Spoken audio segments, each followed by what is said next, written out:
Hello students, welcome to MDC Learning. Standard SY BCom subject auditing topic types of audit. Students, in last video we studied about the statutory audit. In this video we are going to study about some of the types of audit, which is non-statutory audit, private audit, sole trader audit and partnership audit.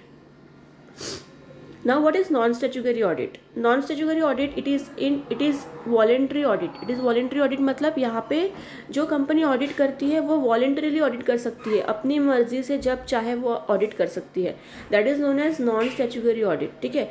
Statutory audit में कैसा था? It was compulsory audit. ठीक है. और वहाँ पे chartered accountant को ही auditing करना था. बट यहाँ पे ऐसा नहीं है बच्चों. यहाँ पे कैसा है? कंपनी अपने मर्जी से वॉलेंटरीली जब भी चाहे ऑडिट कर सकती है. It is optional. करना चाहे तो कर सकती है, नहीं करना चाहे तो नहीं कर सकती. ठीक है. There is no specific law which governs the conduct of such audit. और ये ऑडिट करने के लिए कोई भी स्पेसिफिक लॉ नहीं है. ठीक है. ये जो ऑडिट है ये this audit is done between the agreement between the proprietor and the auditor. ठीक है. तो there is no specific, I can say there is no specific law which governs the conduct of such audit. Terms and conditions of audit are determined as per the agreement made between the auditor and the proprietor. तो जो terms and conditions है audit के या जो भी responsibilities and duties है auditor की, ये दोनों के बीच में, ऑडिटर के और प्रोपराइटर के बीच में डिस्कस होगा और उसके बाद ऑडिटर क्या करेगा? उसको ऑडिट करेगा. है ना. फॉर एग्जाम्पल कौन करता है non statutory audit? Audit of individual firms etcetera. Next one, private audit. देखो क्या होता है private audit? The audit which is done for the satisfaction of owner is called private audit. ठीक है. सपोज मान लो कि मेरा एक छोटा सा बिजनेस है, स्टेशनरी का बिजनेस है. ठीक है. और मैं मेरे सेटिस्फेक्शन के लिए मेरे बुक्स ऑफ अकाउंट्स को ऑडिट करना चाहती हूँ. ठीक है. So such type of audit is known as private audit. This type of audit is not compulsory at all.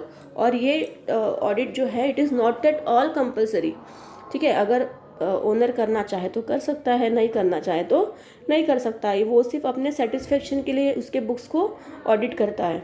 It may be conducted by sole proprietor, partnership firms, private trust etcetera. है ना. तो कौन conduct करता है private audit? Soul proprietors जो होते हैं, जो one man one show business run करता है. पार्टनरशिप जहाँ पे दो या दो से ज़्यादा पार्टनर्स बिजनेस चलाते हैं. प्राइवेट ट्रस्ट जो ट्रस्टीज होते हैं वो लोग. Then next one is audit of sole proprietor. Now what is audit of sole proprietor? देखो, audit of accounts of a sole proprietor is advantageous as follows. It becomes easy to file income tax returns and sales tax returns. देखो, sole proprietor मतलब एक ही बंदा जो अपना business चलाता है. ठीक है. One person one business. ऐसे बिजनेस को हम सोल प्रोपराइटर बिजनेस कहते हैं. ना ये क्यों ऑडिट करना चाहता है अपने बिजनेस को? ताकि वो इनकम टैक्स रिटर्न्स को उसके लिए income tax returns and sales tax returns बहुत ही ईजिली हो जाए.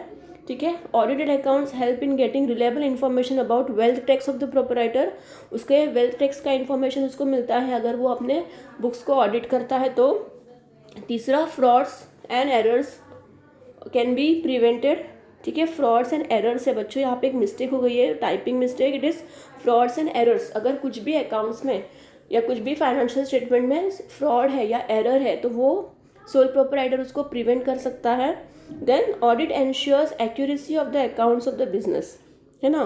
तो accuracy of the accounts of the business मतलब उसके अकाउंट्स कितने एक्यूरेट है, कितने करेक्ट है, कितने रिलायबल है, कितने ऑथेंटिक है, ये हम एंश्योर कर सकते हैं. So this was about the sole proprietor. Then next one is partnership audit. It helps valuation of goodwill at the time of admission, retirement and death of a partner.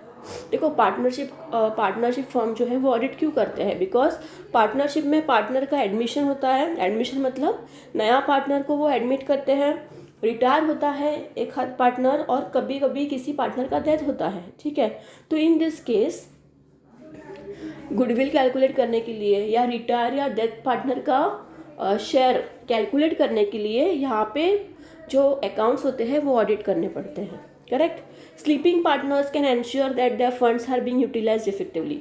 Sleeping partners जो होते हैं, ठीक है. Sleeping partner कौन होता है? Sleeping partner means ऐसा partner जो बिजनेस में सिर्फ फंड्स देता है, कुछ भी काम में इन्वॉल्व नहीं होता. He is not involve in day to day business activities. ठीक है. वो सिर्फ कैपिटल देता है. तो वो ये जानना चाहता है कि उसने जो पैसा दिया है बिजनेस में, उसने जो कैपिटल दिया है, वो दूसरे पार्टनर्स ने क्या बिजनेस के लिए ही यूटिलाइज किया है और क्या उसका पैसा प्रॉपरली यूटिलाइज हो रहा है। तो इसकी वजह से वो ऑडिटेड फाइनेंशियल स्टेटमेंट्स चाहता है। तो in this case the accounts of partnership is audited. It helps to prevent disputes among the partners, है ना। पार्टनर्स में अगर कुछ डिस्प्यूट्स है पैसे को लेके, तो ये फाइनेंशियल कोई भी डिस्प्यूट्स है तो ये disputes they can be prevent with the help of audited financial statements. Then it facilitates borrowing from banks. अगर पार्टनरशिप फर्म को बैंक से लोन चाहिए, ठीक है, so bank will ask for the financial statements which are audited. अगर audited नहीं है then bank will not provide a loan to the partnership firm. तो इजीली अगर ऑडिटेड फाइनेंशियल स्टेटमेंट है तो bank can provide loan to the partnership firm. Next one is audited accounts can be helpful in case of litigation. बच्चों litigation means अगर कोई भी legal case होता है या कोई भी लीगली काम होता है, तो in this case also the audited financial statements are very very important. Okay, so this was about the partnership audit. Then next one is circumstances under which partnership audit becomes necessary. कौन से circumstances में partnership audit करना पड़ता है। First one, there are many partners in the firm and hence there is a possibility of conflict. Partnership firm में बहुत सारे partners हैं और इन लोग के बीच में कॉन्फ्लिक्ट हो रहा है, डिस्प्यूट्स हो रहा है, ठीक है, फाइनेंशियल मैटर को लेके। तो ये डिस्प्यूट्स को सॉल्व करने के लिए the financial statements of the partnership are necessary to audit. दूसरा, only employees undertake the charge of writing accounts.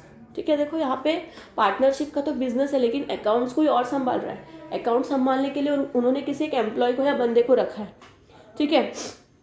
तो यहाँ पे वो जो अकाउंट्स मेंटेन किया है जो अकाउंटेंट ने, वो कितना रिलायबल है, एक्यूरेट है, कितना ऑथेंटिक है, ये भी चेक करने के लिए पार्टनरशिप ऑडिट किया जाता है। Next one is partners may not get enough time to look after financial and accounts. Partners को टाइम नहीं है फाइनेंस और अकाउंट्स को देखने के लिए, वो इतना बिजी है अपने बिजनेस चलाने में कि they are not having time to see about all the accounts and finance matters, ठीक है। तो in this case they appoint the auditor to do all this things, ठीक है, and to find out their financial and accountancy matters. Then dormant partners do not part in any of the activities of the firm.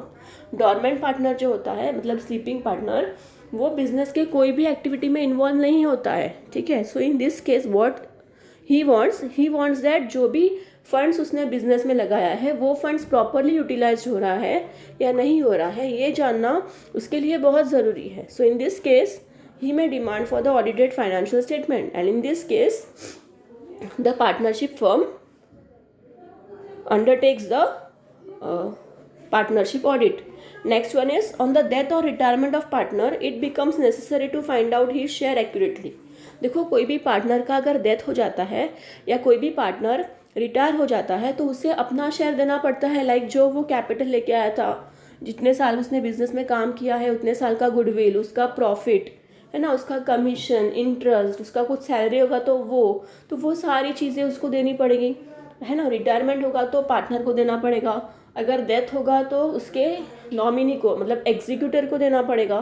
तो ये सारी चीज़ें find करने के लिए partnership can conduct the partnership audit and then they can give the amount to the retire partner और to the partner who is dead. Then students the next one is audit of trust. See audit of trust मतलब जो trustees में audit किया जाता है ना, बहुत सारे ट्रस्टीज़ होते हैं हॉस्पिटल, स्कूल्स, तो ये trust. So it helps to ensure that the affairs of the trust are manage properly.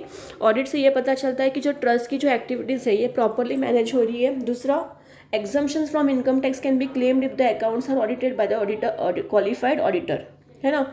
तब ये ट्रस्ट में बहुत सारे इनकम होते हैं जो which are exempted from the income tax, मतलब उस इनकम पे उनको टैक्स नहीं भरना पड़ता, ठीक है।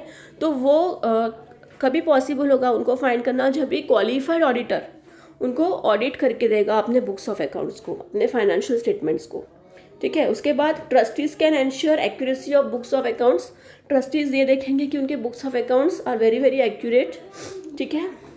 And next one is errors and frauds are prevented. Errors and fraud जो है वो क्या है, they can be detected and they can be prevented. So this was about the audit of the trust.